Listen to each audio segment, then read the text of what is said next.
Recording is on.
Hey, so who's here? Hey, Miles is here. And Nathan's here. Awesome. I don't know where Marcin is. Has anybody been able to get a hold of him today? I got an email from him like around 4. Sorry, 4 Japanese time. But about an hour ago. But yeah, Oh, okay. I haven't heard. Yeah. Okay, good. So he should be here then. Cool. No details after that. Yeah, awesome. Do you guys have the link to the current meeting slides? I think so. Yeah.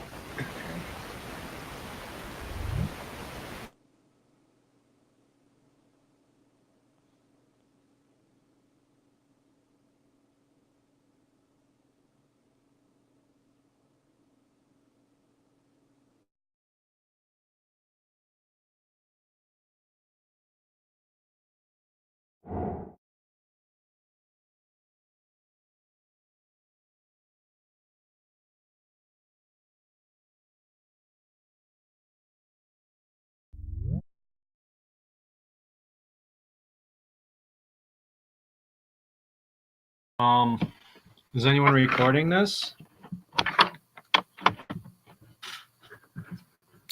I'm recording. Nice. Did it work last time to record it? Yes, it did. I used the Jitsi thing and I record. I preset it. I have to always fiddle with my Dropbox first. It goes to Dropbox and I'm willing to deal with all that. Nice. Okay. So I've posted the last couple of meetings on the devlog page. Yeah. Okay, so I don't know how to get those onto your YouTube, but obviously feel free. Okay. And they're on Dropbox currently, or where are they? Yeah, I have them on Dropbox. It should be set to open share. I think you can download them and then re-upload them to your YouTube if that's better for you. And I'll do that. I also found a couple meetings from October that are where I'd recorded. I found them in the Dropbox, and so those are stashed under the October on the wiki. Excellent. Okay. Yeah, I'll do that. I'll put them on the OSE. Download them and put them in.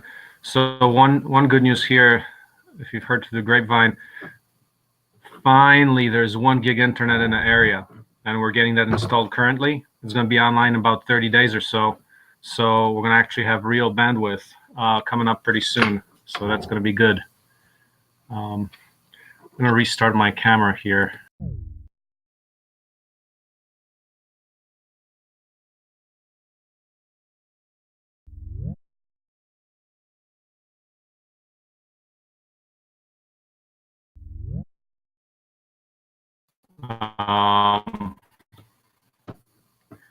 Excellent. So let's take a look at yeah, welcome everybody. So I'm kind of joining. Happy New Year to everybody. Let's see. Can maybe we start by just summarizing what happened in the last meeting or two? Can somebody, Jen, I know you did the hackathon, just to fill me in, and summarize for the world. I know I missed them, and you guys got the notes, but if we can just for a second. The hackathon went really well.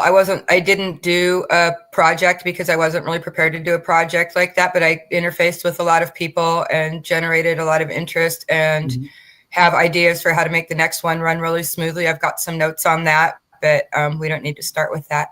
And most of the last meeting was talking about ways to break down the different projects into effective things for the hackathon. And then Chaz, who I want to say is in Minnesota, but it might be Michigan, was listening. He used to be a builder, I think, with OSE, and he joined the meeting, and then he talked about his press. I want to say CVC press, something. He talked about his projects, and then we got into a big conversation about scale models and how scale models would be an interesting project, like for coding, for scaling them down. They'd be good for toys. They'd be good for demonstrating. They'd be good for practicing building. A lot of the benefits of scale models. And I think that's it in a nutshell. Yeah. Scale models are something I've been thinking about quite a bit. Now, do we have anybody taking notes for this? Can somebody take notes? Do we have a note-taking volunteer? I know Abe's been doing it. He was wonderful. Is that Abe? Abe. Okay. I can try. Let's talk about scale models first. Let's start with that. So I've got my agenda. I've got update on, I've been working on a brick press, actually, a new controller on that. And then the 3D printer installing the omnidirectional fan shroud. That's what we've got. But let's start with, I'm going to type that in there, scale models, because it's one of those things.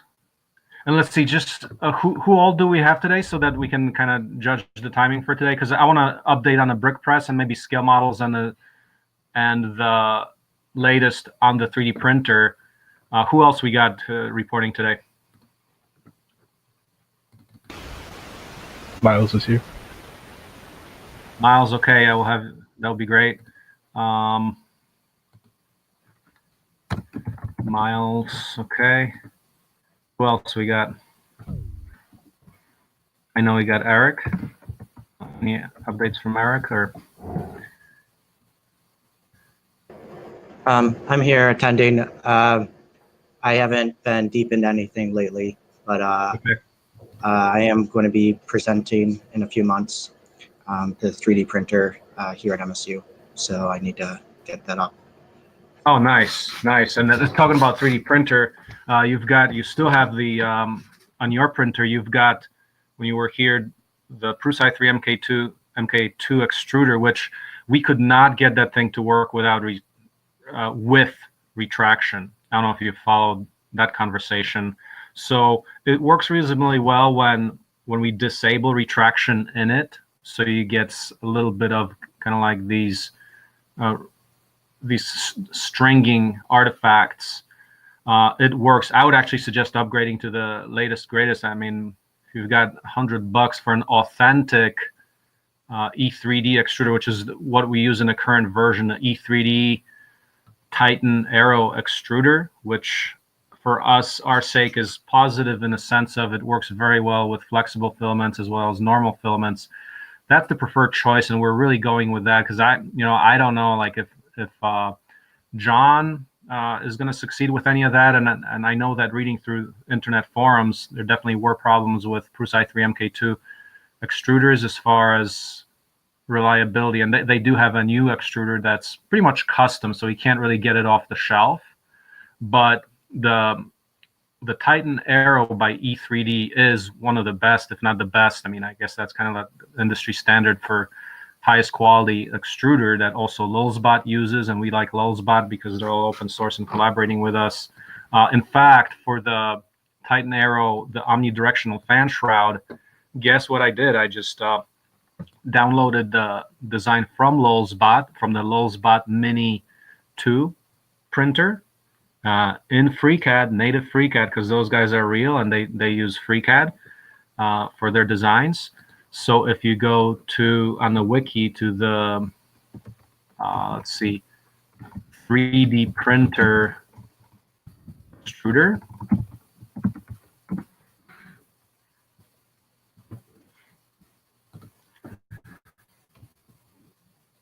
I'll guide you to that page because that's, if you want to take a look at that. I put that in the chat box. 3D printer extruder. If you want to take a look at that, if you go to part library there and scroll down, the underslung extruder, the first is a full CAD file, and then let me share my screen here for you guys too. If you guys want to take a look at that. So the 3D printer extruder page on the wiki, in the index, go to part library underslung extruder. Full files there. So you see the Titan Aero and the fan shroud. Look at that crazy thing. So I took that from Lulzbot and modified it to mount it on the existing, on the same universal access system that we have. So it's pretty nice and tight. And the picture there that you see in the first in the gallery there, that's what the actual thing looks like. So it looks pretty tight. It's got the fan shroud with the fan blowing. It's got the large sensor there, and the Titan Aero as the cornerstone of that. And now the carriage, because of the flexibility of the universal axis, the carriage could be vertically oriented or it can be horizontally oriented, because the bolt mounting holes on the carriages you can attach things both ways. So it's got that 4-bolt pattern. But anyway, the actual picture of what that looks like would clearly be under D3D genealogy. So if you look at, I know it's called D3D V18.12 because I did this in December here. So if you go to the D3D V18.12 page on the wiki, you can see actual pictures of the machine, of the extruder as built. And if you go to the workshops page, you probably see some pictures of the actual printer with the thing mounted. So you can take a look at that. But that's kind of like the latest thing. And you see the same carriage, and then the whole extruder assembly mounts on a carriage. And now using the standard triangular, like it's called the mount bracket, using that right now. So using the stock mounting bracket that attaches, kind of clamps around our carriage. So you can see take a look at the FreeCAD file. You can unravel that whole assembly if you want to take a look at the latest. And then it's kind of a sandwich that clamps over the carriage piece. You can see the sensor holder, and yeah, it works well. I can say the print quality is pretty good. Definitely getting the print cooling from all the directions. So now if Lulzbot Mini's got some of the highest, if you look at the ratings of Lulzbot Mini 2 in Make Magazine last year, was like 3rd place or so, or very much near the top of ratings of like 20 top 3D printers. So the print quality is really high using this style of extruder. Okay, so that's the update on a 3D printer. Right now, there's a workshop happening. So there's a Kansas Highland Community College in Kansas. So that's happening on February 12th. Just today, received some communications from people in New Orleans, where we might be running a workshop soon after in New Orleans. And there's some other stuff happening in Europe in terms of some teachers, potentially teacher training that will be in the Netherlands if that goes through.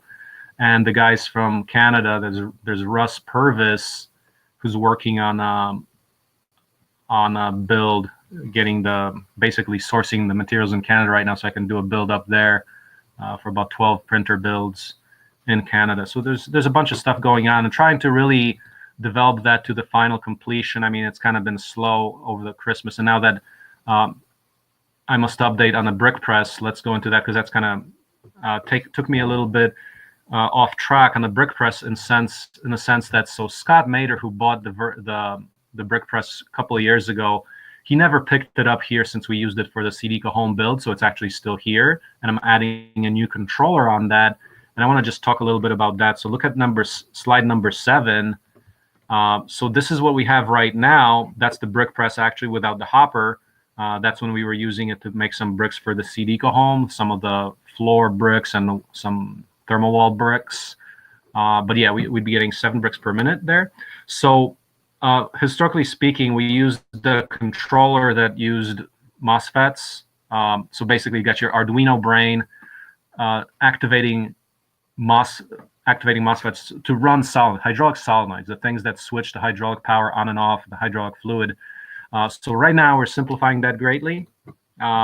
Before we used the custom board, and now I don't know what happened a long time ago when maybe that relay shield for Arduino did not exist, but we went with a custom board before, and it's like, man, that was so much harder. So right now we're using an Arduino, a simple custom board, simple non-custom board, a simple shield that mounts right on top of the Arduino on page 8. So that mounts on top of the Arduino, and that switches the solenoids, the hydraulic solenoids, which are your 2,000 or 3,000 psi hydraulic pressure switching solenoids, as you see on page 9 there. So that's the actual breakdown of the hydraulic valve detail. More details about the switch. But man, the system is very simple. Like if you look at page 8, you've got the Arduino. You connect that to power. You connect the shield on top of the Arduino through the headers directly. And then you just plug in one plug that holds the selector switch DuPont connector, so that the headers that are on top of the shield. You've got a pressure sensor and a selector switch through this 10-pin header. So just basically one plug into that. Very little custom wiring, no custom board, all off-the-shelf materials. The relay shield is only like $8 on Amazon. The selector switch is 10. Actually, the most expensive part there is the pressure switch, which costs about $35.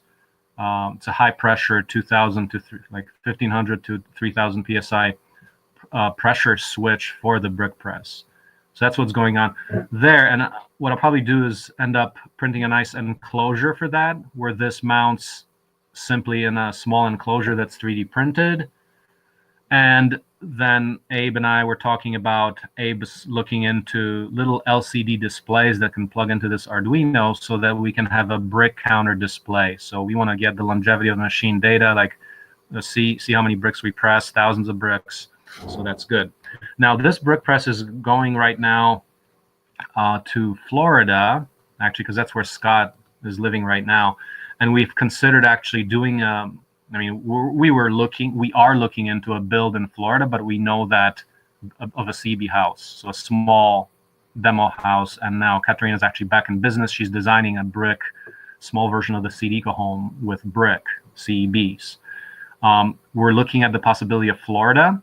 If Florida doesn't work out, because they have some of the strictest hurricane codes there, which means that would add significant cost to the build. But we are considering either Florida or Belize. So Belize might be in November. Now we're still looking at October for the Utah build of another guy there who has our brick press, also a friend of Scott's. So Scott's kind of been seminal in is funding the brick press work here, because he's bought 2 of these machines. One is in Utah, and this one is still at factory farm here. But that's the kind of the schedule. We're looking at a build late in the year, so we can get back to the house builds. So that's where we are on the brick press, and that's the 3D printer update. One thing I did want to talk about scale models, because if we talk about OSE clubs, so we do have our London International Academy. There's William there, who's currently working on a cordless drill. Now, what he's doing is quite interesting. He's going to open source there's that not open source 3D printed electric motor, the 600 watt one. If you guys haven't seen that, Google 3D printed electric motor. He's going to open source that for the cordless drill. So that's actually really cool. It's going to be 3D printed with magnets. It's got uses magnetic PLA for the core around which the magnets go. So if we can open source a nice, decent performance 3D printed electric motor, that would be a great contribution. Now William is working on that for the cordless drill. That's great stuff. Let's talk about scale models. For any of the machines, like this occurred to me for the brick press right now, because why not print? First of all, you can print, of course, the thing in miniature, and you can print it in the sections just like we cut it out of steel. Like the steel sections, there are no steel sections outside of the tubing for the legs, because it's all cut out of flat steel. So we can 3D print the flat pieces. And we can also simulate the assembly of how this machine would go together. So say that would be a great student project, with OSE clubs or something, where we can 3D print the individual parts and then just glue them together. They're kind of notched, so you know how, but glue them together, and you can document at a scale model how the thing goes together. Now, what about adding the controller and the active elements like the hydraulics? Well, why not take a small 50 psi water pump, like a small diaphragm water pump, 12 volt, use that to pump water and 3D print your cylinders. So you can see some online, you can find 3D printed water cylinders, and there you could have the actual motion elements of the brick press using a small water pump.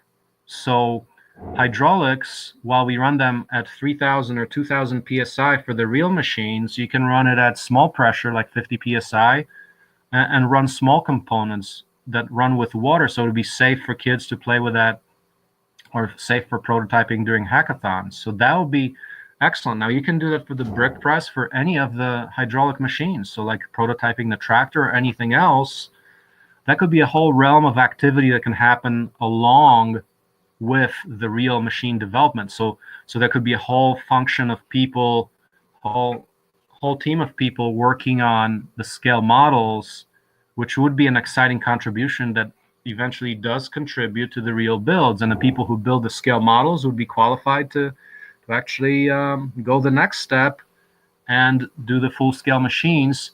Now, the advantage of the scale models is you can also do the electronics, like the whole controller scheme. You can test that out on a scale model.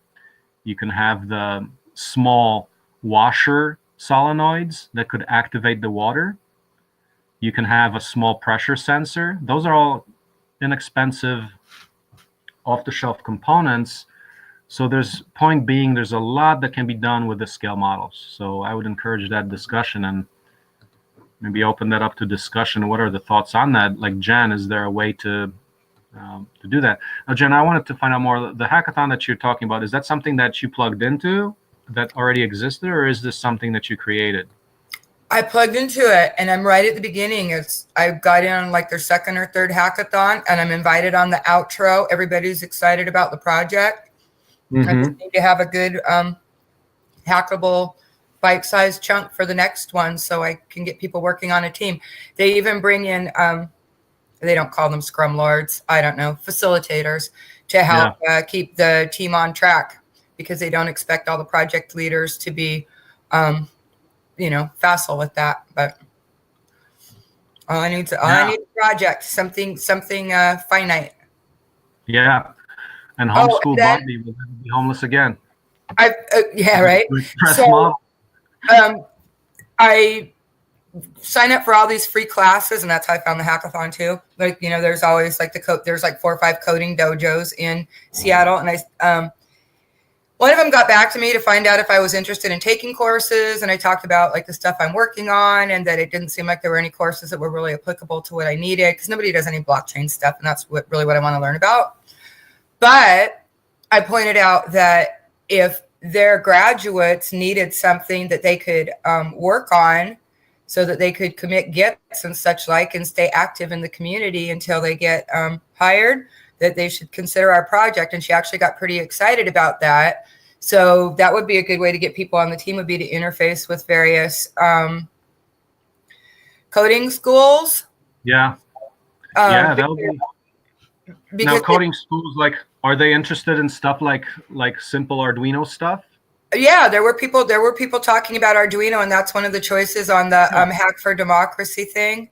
Do we need people for this? What do we need people for? Absolutely. And it's okay. And so 2 things that employers are looking for here are actually, they're looking for committed gets, which, that goes to our need for people to document. They're looking for committed gets, and they're looking for open source work. They're like, did this person volunteer on any projects? Are they really actually interested in what they're doing? So we're perfect. Yeah, no, that's great. So I would say like the brick press, it is a low hanging fruit, because out of this could also come out an education kit. So we create this, and it serves both to teach people during the build of it about coding, like once they get to the actual components and 3D printing, and then we could end up packaging that as a kit for education and like dev kit, like, okay, say you want to develop new functions for the CEB press, right? Here's the code, here's the scale model, go ahead and do the modifications, and we'll build them out in life. Yeah, you don't have to build the big thing to work on the code. Well, that's the thing. Like, if somebody had the scale model, like, I wouldn't have to do that right here. Like, we could outsource or work as a team. So then somebody actually tests and verify the code, then I can go into my real brick press right now, download it, and it would probably work, So you get those scale models out to the homeschool kids, and you're going to have 8-year-olds fixing all this stuff for us. Absolutely. And that's kind of the way I'm thinking. Like, if we get the fast internet here, I was thinking along the lines of preparing. So by the way, I am definitely spending time on a book and writing some of the, getting my head around writing the book, because I do believe writing the book on open source ecology after a decade of work here is important to align the community and get a clear direction. Now, part of that, I was thinking, develop a course, like a online course where we train people for various development work, where the prototyping and the scale models could be a part of that. So imagine getting a whole bunch of OSE clubs started out of that, where we kind of get the ball going. So yes, definitely huge potential for schools, and that could plug into the real prototyping program as well. So definitely worth trying. For the brick press, what I would suggest, so we do have all the files, like as far as what we built from the last build was 2017. That was the machine that went off to Utah, actually. But that was 2017. You can look at the CB press genealogy on a wiki. You can download the latest DXF files, which are the 2-dimensional cutting files. And you can pretty much, from that, if you can download the files and just print them out, extrude them, print them out. So first of all, from the 2D, you'd have to extrude them to the 3rd dimension, because they have a finite dimension, like there's 1/2-inch steel. So say when you scale that down, say a factor of 4, that means instead of a 1/2 inch, the piece of metal, the little scale model thing, would be like, say, an 1/8 inch. And a 1/4 scale model is something that's realistically doable. If you do 1/4 scale, actually 1/6 scale would be ideal, because that means that the machine itself is, the longest elements there are 6 feet long.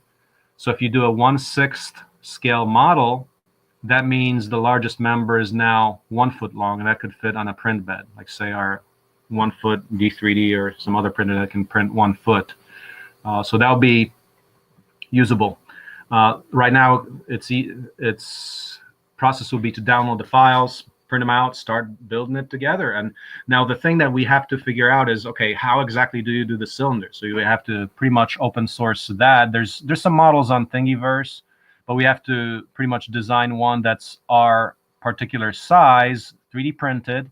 And the way it typically works is you'd have in order for water not to leak in there, you have rubber O-rings around the piston. So once you get to the cylinder part, you look at the details of how a cylinder is made. But it's essentially a piston, like a needle plunger, like a hypodermic needle kind of deal. It's a plunger that press it up and down. There's fluid that just gets pushed in and out. It's essentially all it is. Now, what you want to do if you use 3D printing is you could either print the O-ring or you could get it off the shelf.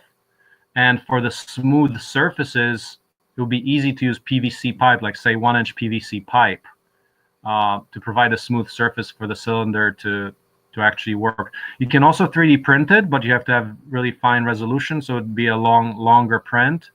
While there is an easy option of taking PVC pipe, which is a few cents for a few inches for a cylinder. So that wouldn't be a big cost.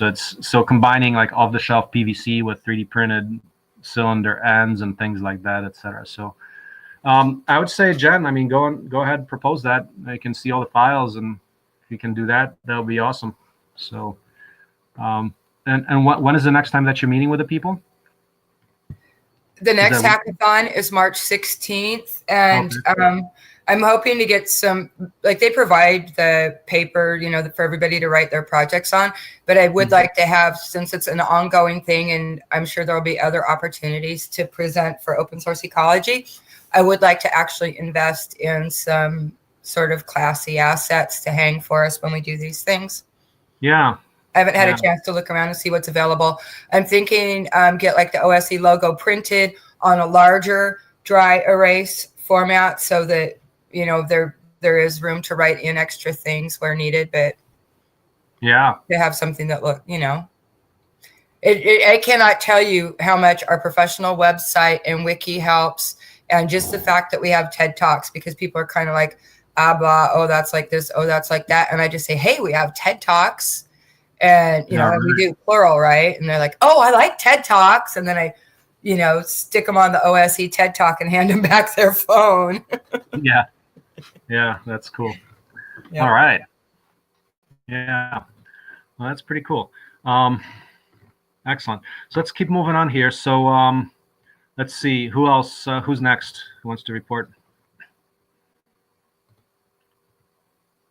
And Jen, I mean, of course, ask me questions if you need any other resources to prepare for the hackathon. Next. Abe, I want to ask you, Abe, are you on there? Yeah, you are. Yes. Yeah. Is slide 5 still the latest? Like, as far as the clamp holders for like the PVC version of D3D, what was the status of that, the latest? Let's see, the CAD on the clamps for the PVC. Yeah. I hadn't, let's see, I keep meaning to get back to more CAD, at least I keep saying that, because I do think that there's lots of CAD that's important to do, and it's hard to find people to work on CAD, so kind of been one of the few people doing that.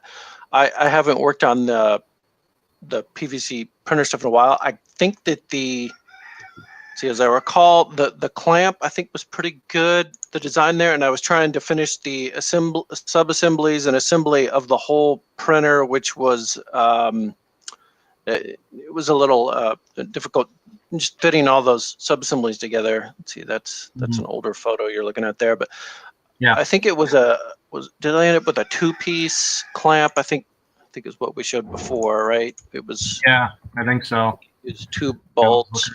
So yeah, that's one of those things I need to get back with. And I was hoping, I think John, suggested different points. I think he was in one of the last meetings, or at least there was, I think, messages or something I saw in his log. He was hoping to get back to working on his PVC 3D printer. I think it's pretty close. I think he suggested to being put together. So open to hear more information about that and how that works. Yeah. Okay. And other than a 3D printer, what else? Anything else on your side, Abe? So the In green general, control, like, so what you, just to update on that, so basically a logger for temperature and humidity, or what's all in your greenhouse controller? Also turning things on, like water? I started that project kind of a few years ago, hoping to utilize it just to kind of check temperatures with some cheap sensors and so on. And, just a box of different electronics, Arduino stuff from Adafruit or something. And I think I finally solved some bugs on it. I'd kind of mostly been working on it in the winter occasionally, and so I'd get kind of lost on that. But I think I've solved some of the major issues recently. So, but I'm also thinking I need to change to different hardware, because when I started it, I didn't have Wi-Fi or wireless or internet really here. So, and now I think wireless would be helpful. So I may eventually get around to getting a wireless. Almost always requires a more advanced board, a different microcontroller, probably. I think the what is it? The MKR 1000, I think, was a good one with Wi-Fi, but they're different. They're more advanced, and so there's different considerations. But and that's kind of why, with the information Jen was talking about the hackathon, what I was thinking is could use, maybe like there's a lot of libraries that are open out there.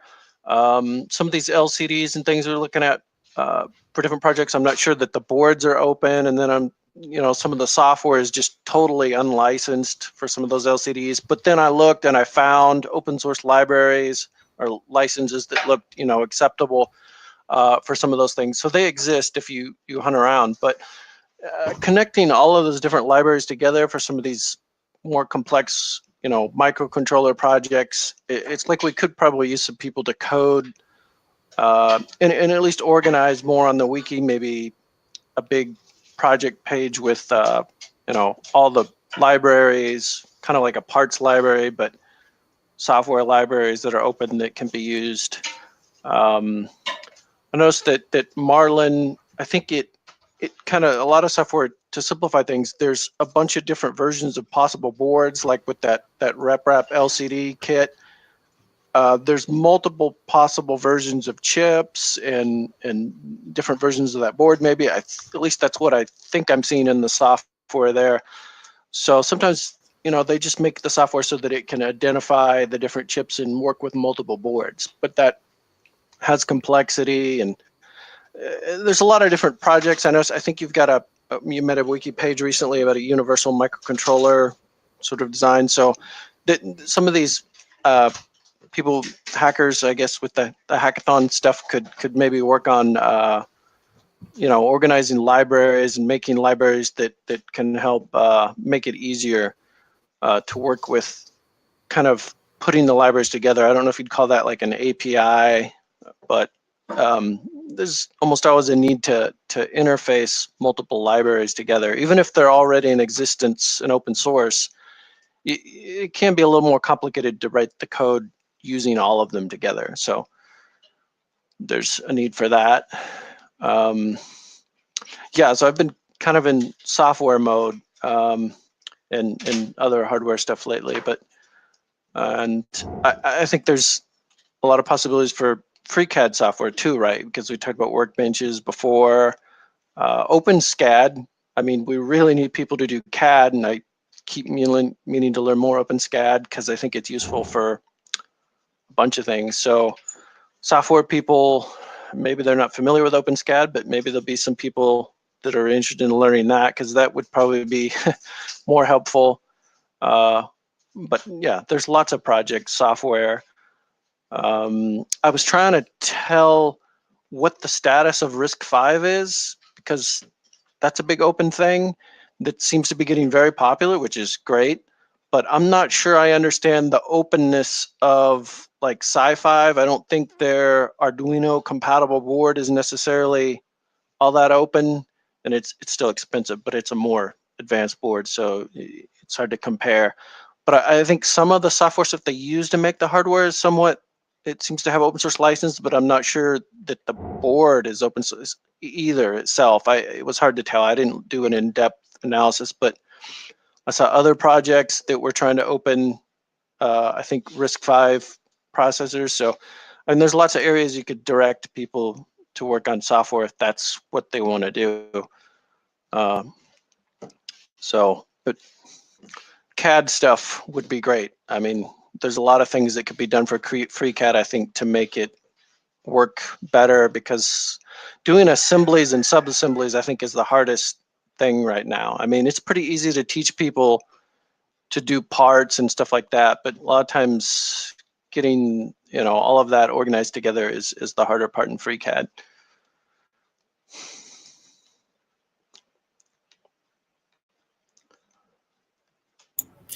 Thank you. Anybody took lots of notes on that? Yeah, I think that kind of covers it. I hope. Yeah, I'd say we could use a wiki page for software stuff, and we'll just list things for people to do. I was kind of meaning to make something.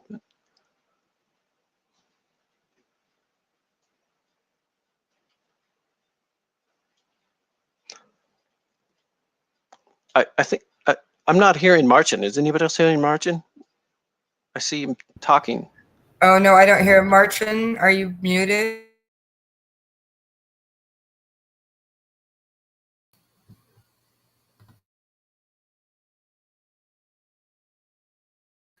It's booting my mic off. Can people hear me now? Yes. Okay. Yeah, I was gladly talking to myself, but there's a page called Getting Involved on the wiki, and in it you can feel free to jot down some concrete ideas on code work. So you know, there's different realms of engagement there. But yeah, for coding, if we could write down some explicit things. Now, is that page is open for edit? So Abe, feel free to put the code, any of the coding notes as far as what's important right now. Like, for example, getting the brick counter added to the brick press controller, that'll be cool. That should be an easy thing. Things like that. Okay. Next, let's keep going then. Miles, can you tell us a little bit more? I was looking at the DC-DC converter stuff, and I saw this instructable on the buck boost converter, DC-DC converter. Any thoughts on that, or Miles, update us where you're at? Yeah, so I simplified the main circuit just for the first prototype to just use one switch and a diode, and to use a 555 timer to get really fast switching, like 2.5 to 3 megahertz. And other than that, it's the same concept as before. Yeah. That's not on slide 13, is it? Oh, no, yes. That is. Okay. Do you need that fast of a switching frequency? Is that like megahertz rate? Yeah, it just depends on how much you want to change the voltage by. Okay. And what do you think about this? Can we drive the MOSFET directly with Arduino? I think it in the example that you posted, to use the P channel, so that could work, but the P channel MOSFETs seem to be a bit slower, and they have a bit more resistance. It would still be less than a watt of energy lost. But yeah, if you didn't want, exploring? It could be, depending on how much you want to change the voltage by. Because you could change it, like if you had a lower frequency, you wouldn't be able to change the voltage by as much with the same size inductor, but maybe you don't need to. The faster the frequency, the smaller inductor you can use. Yeah. Yeah. Okay. Do you have any of these components already sourced, or is that like your next step, or? I have a partial bill of materials. I can post that on.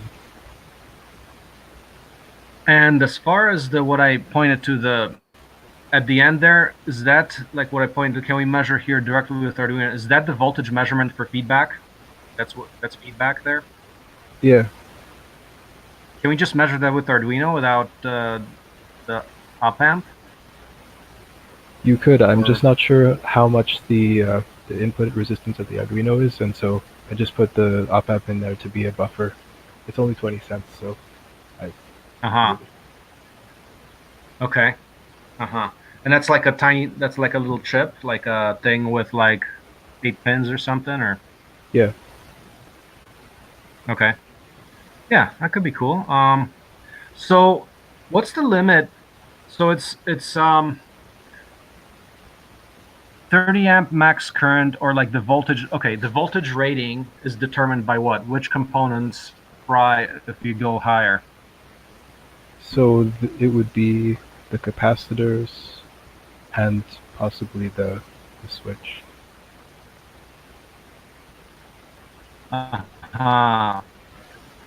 MOSFET is rated for how much? Let me just check. MOSFET, yeah, the MOSFET's rated for 60 volts. 60 volts, I see. Are those MOSFETs like, let's see, I mean, if we wanted to do, let's see, 30 amps max current, say you got 12 to 24 volts, that's pretty decent for now. And talking about scalability, like if you do, is it just replacing those two things, or would it be a lot of, like, would the driver be the same, or the driver changes too? I don't think the driver would have to change. Mm-hmm. Maybe depending on the output voltage. Yeah, because I'm always thinking about, okay, so we got scalability is a big deal for us, of course. So what happens when you just put really fat components and use the same simple circuit? Can you get to, like, say you got, because this thing does say charging 24 volts, 30 amps max, 720 watts. That's good. What if you want to charge more? If you want to do, like, you just need more power. How do we do that?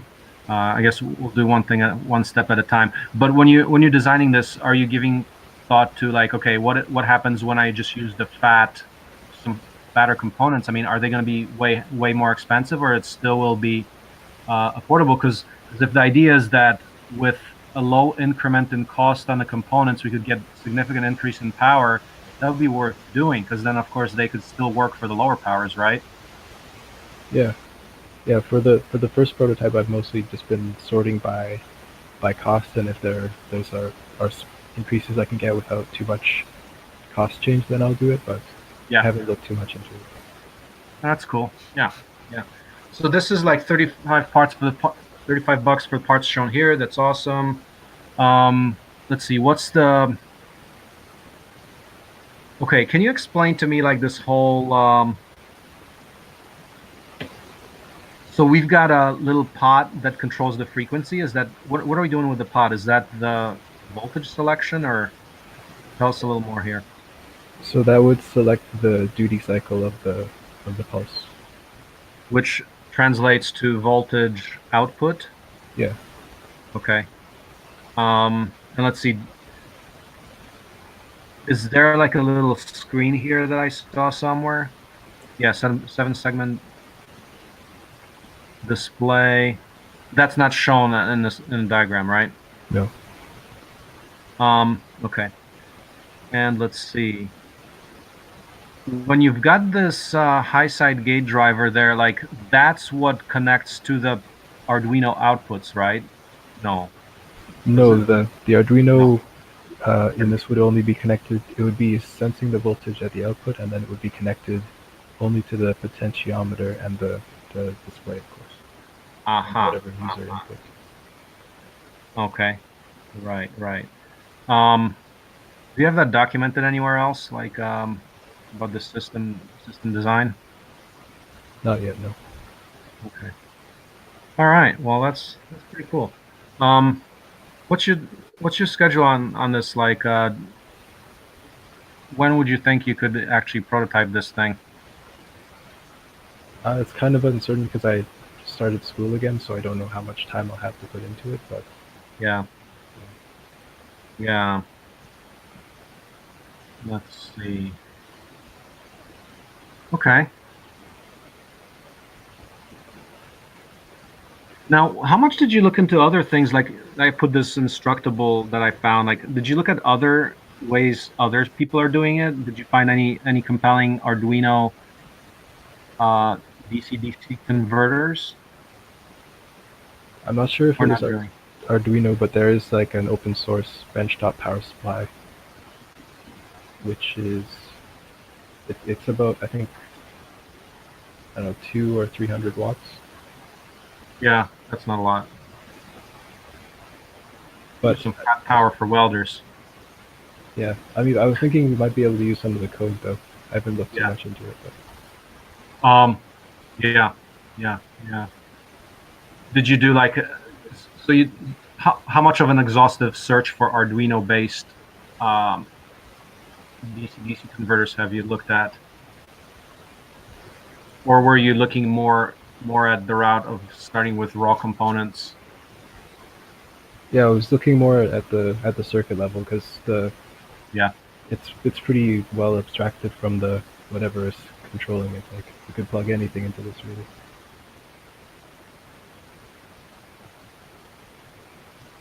Explain that. Could plug anything as far as the control signals, like feedback and controls. Yeah, because you have your voltage sensing output and you have your control of the potentiometer. Yeah. That could be done by anything you want really. Right. But conceptually speaking, like I think this is pretty cool. That okay, so you basically pulsing the gate of a power handling element at whatever speed you like to change the voltage, and can you would it be easy for you to explain to the novice how this converter works? Like, what's the role of the inductor and the capacitor? Or is that too hard to explain right now? Well, they act as charge storage elements. So when the switch is on, the inductor, the current flows through the inductor, and so the inductor wants to keep whatever current is flowing in it flowing. So when you turn the switch off, it will want to keep current flowing in the same direction through it. But with the switch open, it won't be able to go back to the input. So the only way it'll be able to go is through the output. Mm-hmm. And so that's how it provides power to the output. But since you're pulsing the switch, it will be kind of a pulse train. And so what the capacitors do is they just smooth that out to be a more constant DC level. Yeah, that's good. And there's in this circuit design, there's not really a limit. Like this basic design, pending of course some like heat dissipation. Like say you make this larger. I always ask about larger here, like because for us, like the real interesting stuff gets into things like, for example, a welder, right?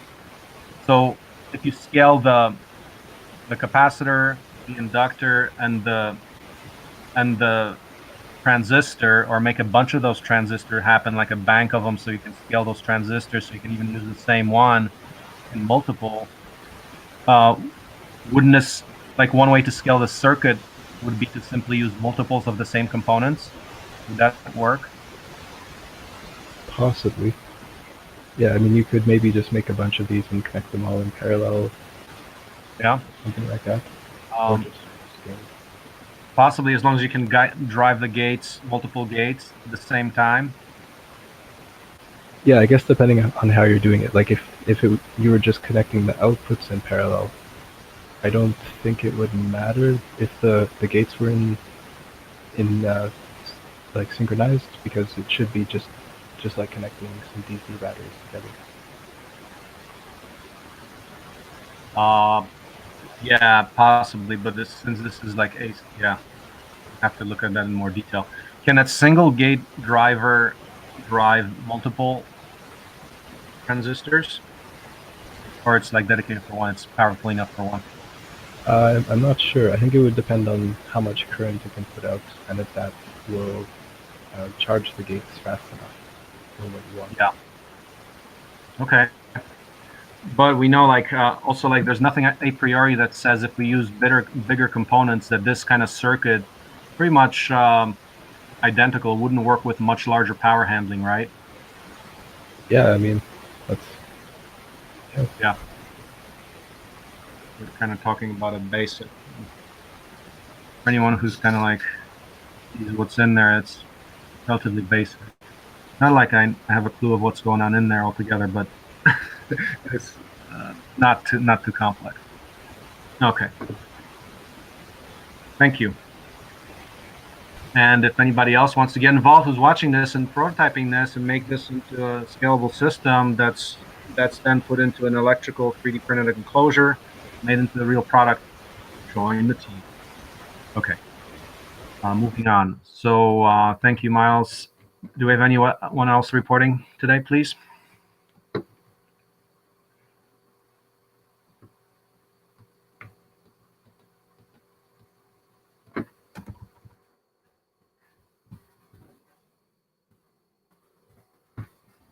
That's good. Ruslan is not here.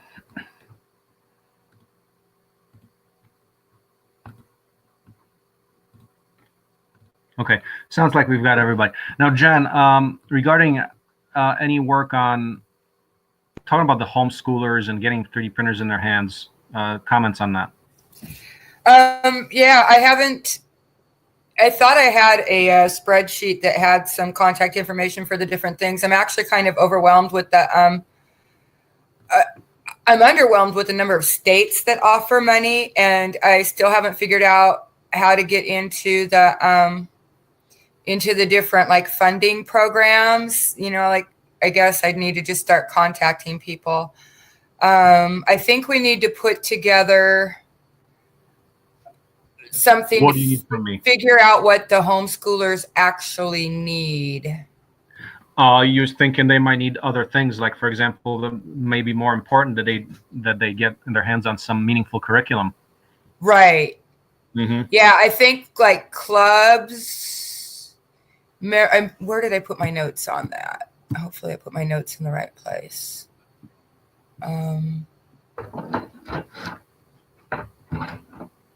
Crackers.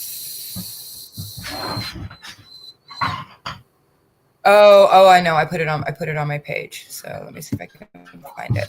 So the because some of the things that they pay for, like they'll pay for website access. So if we could have, I mean, I don't know if we want to do that, but we could have like, but then that's not open source. And they'll pay for clubs, and they'll pay for ongoing, for like ongoing access to teaching.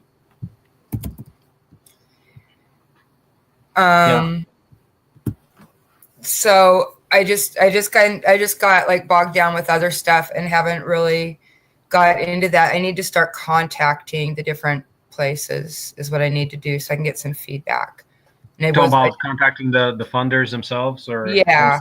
And I didn't want to do, like, obviously I didn't want to do that over Christmas. Right. And, I thought I put a page about it. I thought I put up a page from my thing. Oh yeah, here we go. So, I guess I should just start emailing people. I'll just make it a list to email a few people a day. I'm going to stick a link in the, okay, so here is what I got started.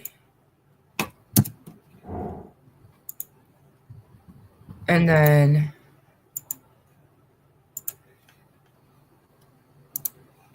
this is the link to the Idea Programs homeschooling page, one of their page. that talks about the different ways that allotment can be used and how much allotment there is. For example, there's $1,900 a year for grades K through 3, $2,100 for grades 4 through 8, and $2,400 for grades 9 through 12. And the typical homeschooling family has 3 kids. A typical homeschooling family is going to have over $6,000 a year that they can spend on allotment. A lot of that's going to go, from my experience, a lot of that's going to go to hockey, space camp. There's a really good space camp on the Kenai Peninsula, for example. Alaska's got a lot of really good, interesting things. So they'll pay for books, general homeschooling supplies, literature, social studies materials. I really think that OSE can integrate unit studies and like homes in social studies because we are, economics is social studies. Math manipulatives, I was thinking, if we sold like 3D printer packages that included the programs for doing like different kinds of math manipulatives. So like the older kids could be printing up stuff for the little kids to use, and then they're fully recyclable, or you can make your math manipulatives out of your recycled water bottles. They'll pay for software, internet subscription boxes. I don't know if there's any way we could do a subscription box. Electronic hardware, they do pay for hardware now. Educational toys and brain games. Curriculum packages and online subscription-based programs are all things that I think that we could take advantage of somehow. Ways that we could help the community and also generate some funding. So that's what the Idea Homeschool program pays for. And I don't know if it's better. I don't know if it's better to start trying to break into like one really dialed in homeschooling program like that, or a really dialed in state like Alaska, and then spread from there, like get some legs somewhere and then spread. Or if I should just start hitting everybody and hitting all the different programs. I mean, it's a really professional gig. It's not like we're trying to sell something that doesn't work. Yeah. So I'm not sure where to go. Like, for example, Idea Homeschool program. So that's, for example, Alaska funded, and they give so much allotment to individuals who do homeschooling. And what does it take for the individual? They basically apply for that and are guaranteed to get absolutely. It?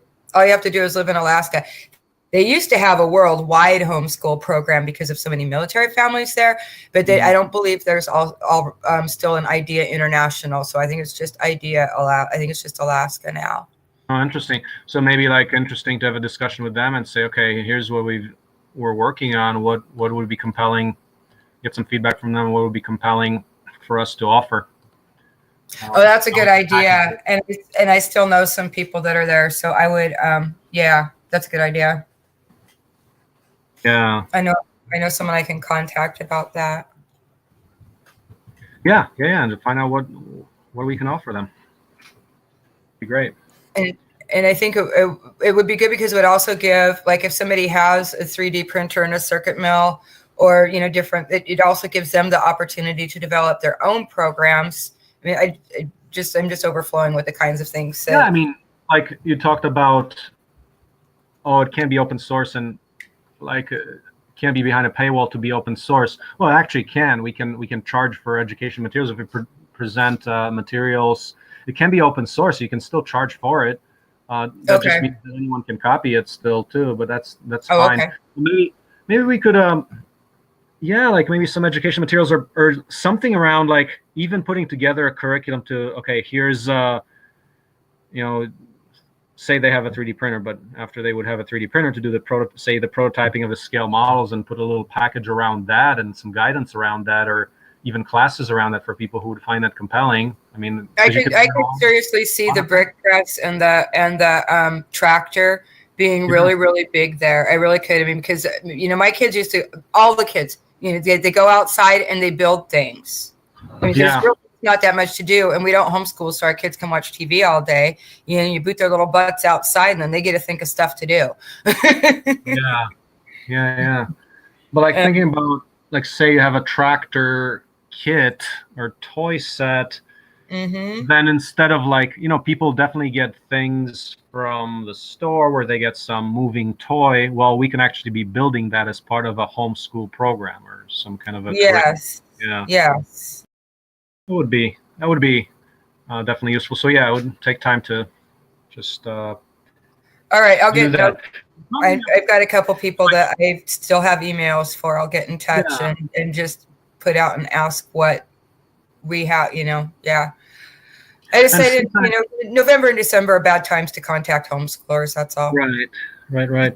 Yeah, and since I'm taking a bit to the pen regarding the book, and like I will write about some of these ideas of just trying to flesh out some ideas of what we have in terms of resources, and just making people aware of what we have, and try and put together some materials around that.